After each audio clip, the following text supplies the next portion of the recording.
Hello, friends. Something is missing.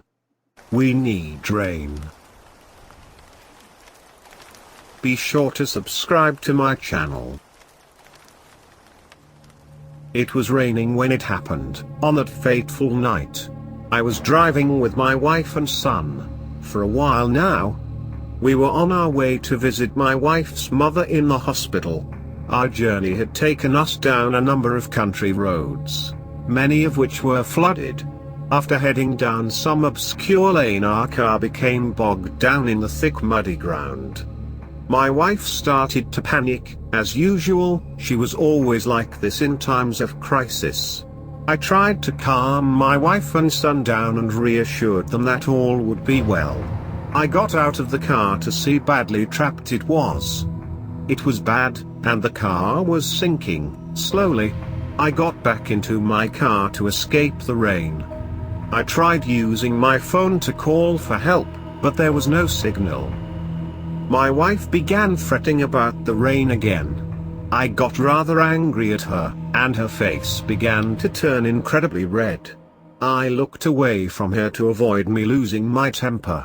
As I did, I saw a dim light through the imposing cornfield.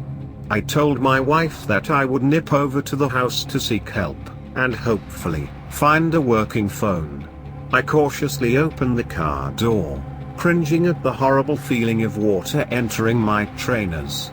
I left my family in the car. As I walked through the fields to the house, I noticed that the farmhouse loomed over me like a leering school headmaster. I went up to the ancient wooden front door and knocked hard on its surface. There was no reply. Thinking that they may have been asleep, I tried again. After a few moments, I heard movements from within. Within a few agonizing minutes, I heard someone fumbling with the keys on the other side of the door. When the door opened, I was greeted with the sight of an emaciated-looking man. He had pallid, grimy-looking skin and dark bags beneath his eyes. "Can I help you?" the man croaked. I explained my situation to him. The man paused for a moment.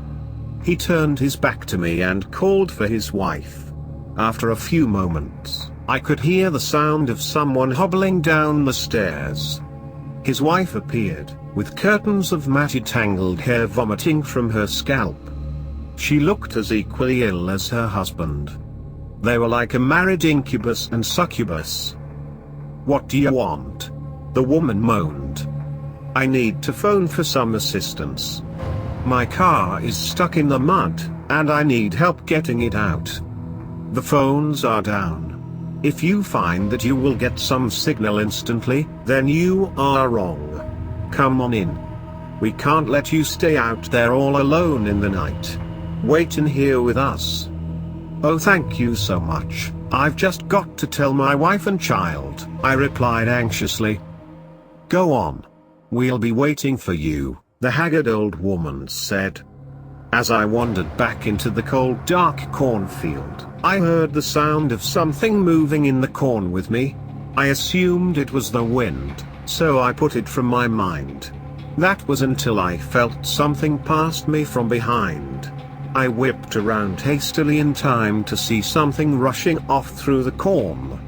I figured it was someone from the house, so I called after them but received no reply. I continued moving through the field. As I was nearly back at my car, I heard laughter, a child's laughter. I whipped around again, startled.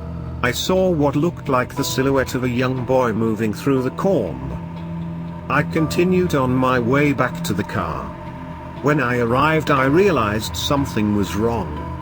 Very wrong. I got into the car.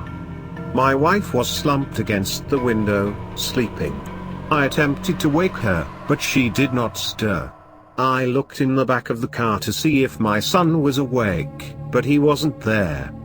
Panicking, I began to try and wake my wife again. Still no response. I shook her violently, yelling her name. Her head slumped forwards and detached itself from her lifeless body. I recoiled in horror. Her blood was on her seat and on the inside of her door. I felt like I was going to throw up all over the car. I held my breath to try and stop the increasing feeling of nausea.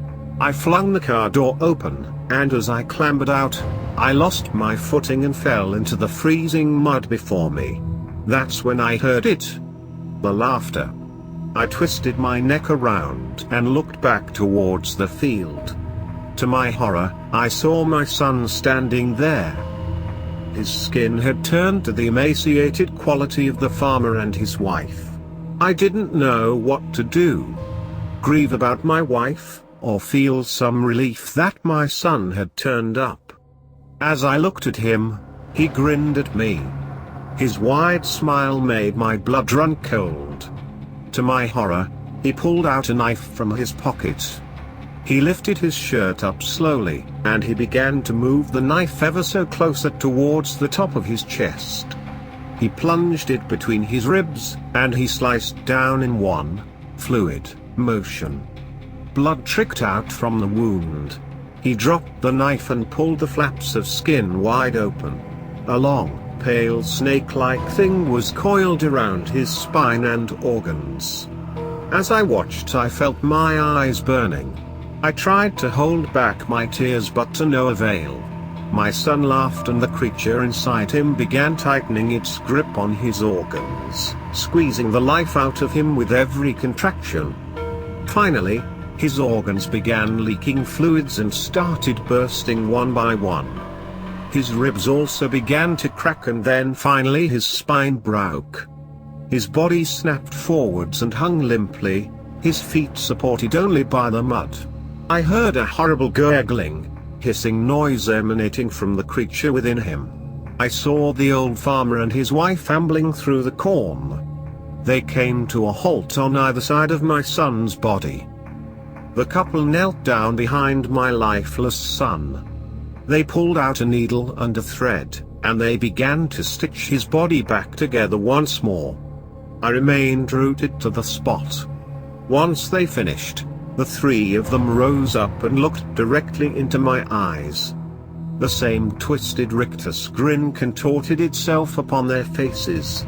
They began moving towards me. "They have me here. Help me."